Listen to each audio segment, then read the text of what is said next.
ॐ नमः माता पिता चरणं नमः विद्याप्रदायकं दीक्षामन्तरं गुरोर्वन्दे वन्दे गुरुपद पुनः पुनः। धन्य कहो उस ग्राम को जहाँ होत हरि नाम, आई के आसन लीजिए सिया सहित भगवान सिया पति रामचंद्र भगवान की जय। शरणम प्रभु।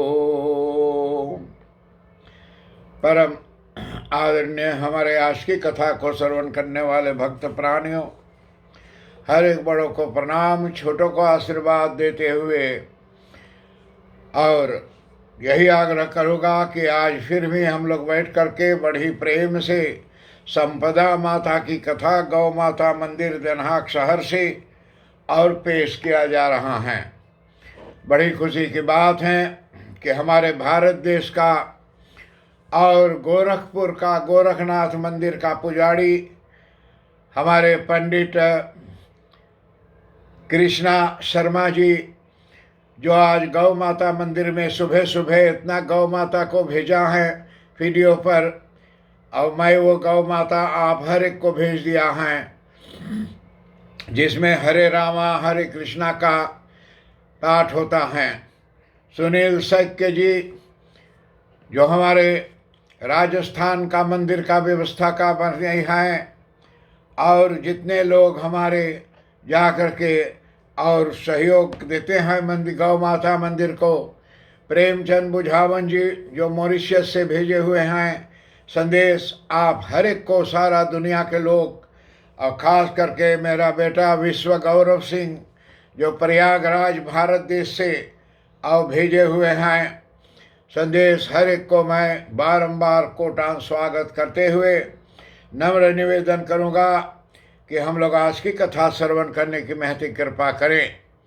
और मेरा बेटा गौरव सिंह के साथ साथ मेरी बहू भी साथ में, जो काल अपनी आवाज़ मेरे को सुनाई, पहली बार मेरे से बात किया, तो उनको भी स्वागत है बेटी कि सुखी से रहो और कल्याण से रहें। अगर भगवान की कृपा भाई तो जरूर एक दिन मुलाकात होगा। और संपदा माता की कथा जहाँ रुका हुआ था कल, वही मैं वहाँ से आगे चलता हूँ। काफ़ी लोग मेरे से ऐप करके ये पूछा कि संपदा माता कौन माता है। तो संपदा के मतलब कि सब चीज़ को पूरा करने वाला, जो कुछ हमारे जीवन में कमताई हो उसको पूरा करने वाला शब्द को बोला जाता है संपदा। तो इससे यहाँ अग्नि जलाकर और उन्हें भुना, और जब जब यानी उन्हें खाने के लिए बैठे तो तीतर जा कर के पुनः जीवित हो उठे और वहाँ से उड़ चले। और तीतर एक चिड़ई है, हम लोग भारत में बोला तितली, और उसको जा कर के पकड़ के भूस के वो लोग खाए चाहें, तो जब खावे मांगत रहीन तो वो चिड़ई फिर जिंदा हो के उड़ जा रहा। ऐसी महान शक्ति हमारे संपदा माता में है। यह देखकर राजा रानी आश्चर्यचकित यानी हो गए। तत्पश्चात वह दोनों राजा की बहन के यहाँ पहुँचे और जा कर के वो चिड़िया उड़ के राजा के बहन के घरे पहुँची। और ऐसे आज हमारे दुनिया में कई लोग मृत्यु हो जाते हैं, तो ना जीवित में अपना क्रिया किए हैं ना बाद में क्रिया करे हैं, तो यहाँ चिड़िया जा कर के मरे हुए और राजा के बहन यहाँ पहुँच जाते हैं। तो वहाँ पर क्या होता है, इसी से हमारे घर में परिवार में किसी का देहांत हो जाए तो उसकी श्राद्ध क्रिया आत्मा शांति के लिए अपने हिंदू धर्म और सनातन धर्म के सिद्धांत से उन आत्मा को क्रिया करना चाहिए। आत्मा दुनिया में आता है तो सहजे नहीं आता है, माँ बाप न जाने कितना मेहनत करके पोषण पालन करके दूध पिला के अंगुली पर कर कर चलाने को सिखाती हैं, और उसके बाद में हम बड़े हो जाते हैं तो हमें पंखा जम जाता है। मैं यही सोचता हूँ मेरा जैसा कोई नहीं है, लेकिन हम यही नहीं जानते हैं कि हमारे भगवान भी हैं जो हमारे ज्ञान को दिया है कि मनुष्य जीवन क्या हैं। मनुष्य रूपे मृगास चलन्ते, चाणक्य महाराज कहते हैं कि मनुष्य रूप होके मृगा के समान हम लोग न चली, हम लोग अपने धर्म के रास्ता पर चली। वही खाते का रास्ता बनी है, गाड़ी बनी है, हवाई जहाज बनी कि सूरीनाम देश से अम्स्टरडम तक ले आके उतार देती हैं। तो हमें उस जहाज का नियम को पालन करना है कि जय वे जहाज उड़े तो हम वहाँ पहुँची एयरपोर्ट, और यहाँ पहुँची तो एयरपोर्ट से फिर हम अपने घरे जाई। तो ऐसे राजा की बहन ने और रानी को एक यानी पुराने झोपड़े में रहने को कहा।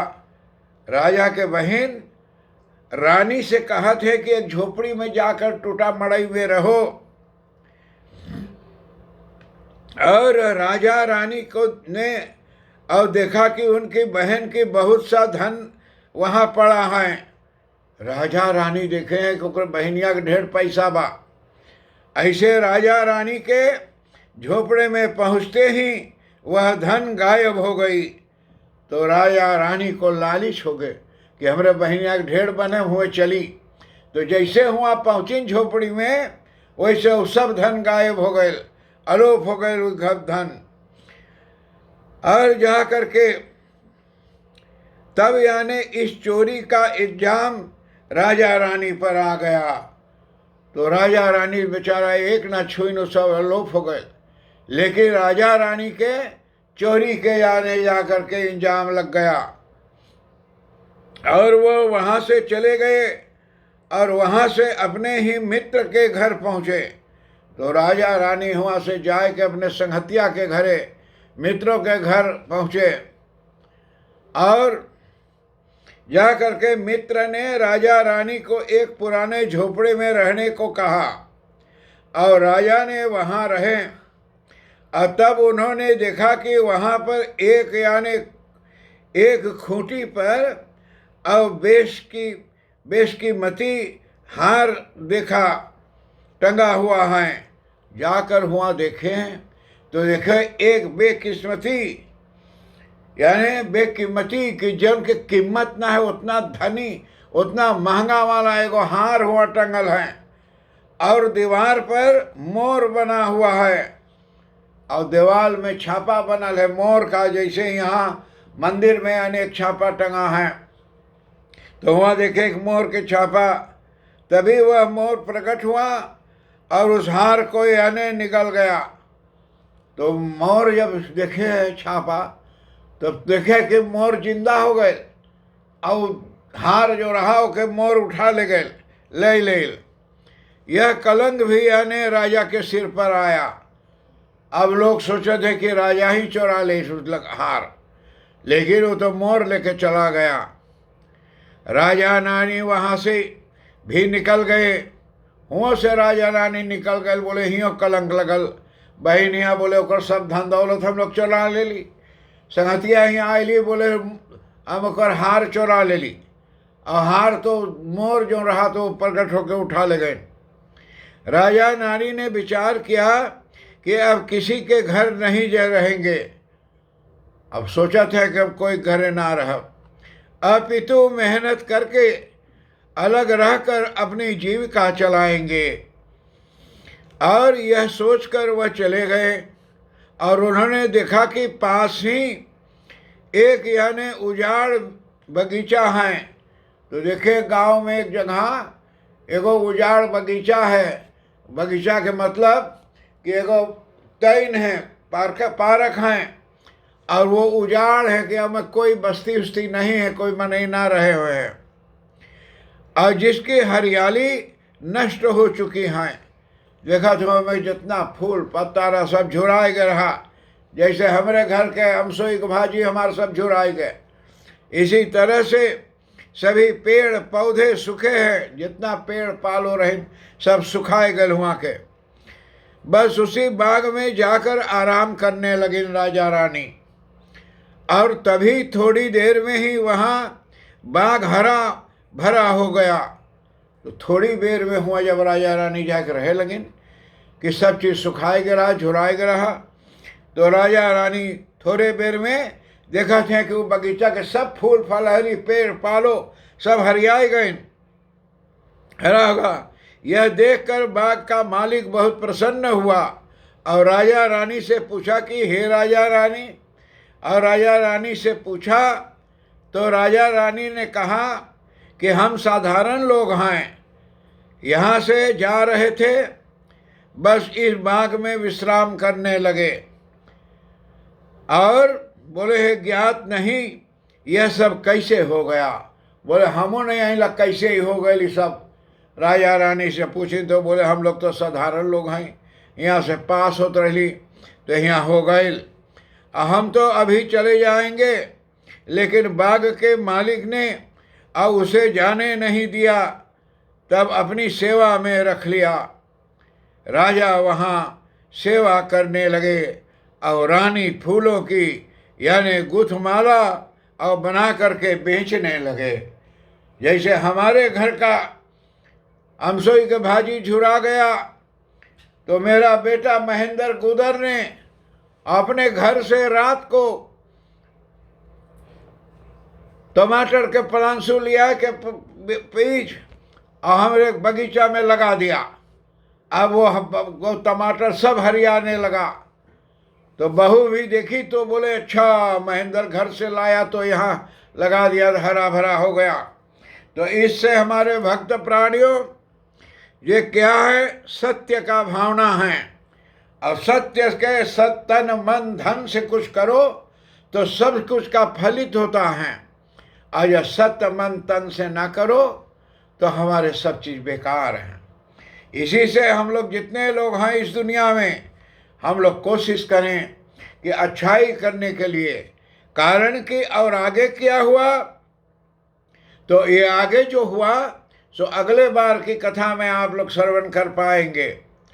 और जितने लोग हॉलैंड देश या सूरीनाम देश या दुनिया के कहीं पर कोरोना बीमारी से सख्त हैं, उन हर एक के लिए मैं संपदा माता से विनय करता हूँ कि सब चीज़ संपदा पूर्ण करके उन लोगों को दया दृष्टि करके छावा प्रदान करिएगा।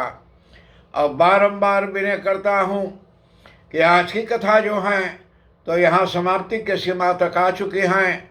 मैं भारत देश में हर एक लोग जितना लोग पठाते हैं, पाकिस्तान से हमारे भाई करीम खान ने जो आपने संदेश भेजा है, बहुत बहुत धन्यवाद हैं कि आप लोग हमारे अपने मस्जिद में और हमारा कथा वहाँ सुनते हैं। और हमारे सूर्यराम देश में मेरा भाई रामब्रिज गंगाराम पांडे और हमारा भाई सबीर इसाक जो आज कई दिनों से रेडियो में मेरा अनिरुद्ध गंगाराम पांडे की बात बता रहे हैं, कुछ मेरे बारे में बात कर रहे हैं। काफ़ी लोग मेरे से आके कहते हैं कि कल रात को रापार में आपका नाम सुना है। तो बहुत बहुत धन्यवाद है भाई सबीर इसाक जी। और हर एक को मेरे तरफ से भैया संतोखी चंद्रिका प्रसाद से विनय है कि हिसाब से रहना, आप अभी बचे हैं और बचे ही रहना। और यहाँ से हर एक बड़ों को प्रणाम, छोटों को आशीर्वाद प्राप्त हो। ओम शांति।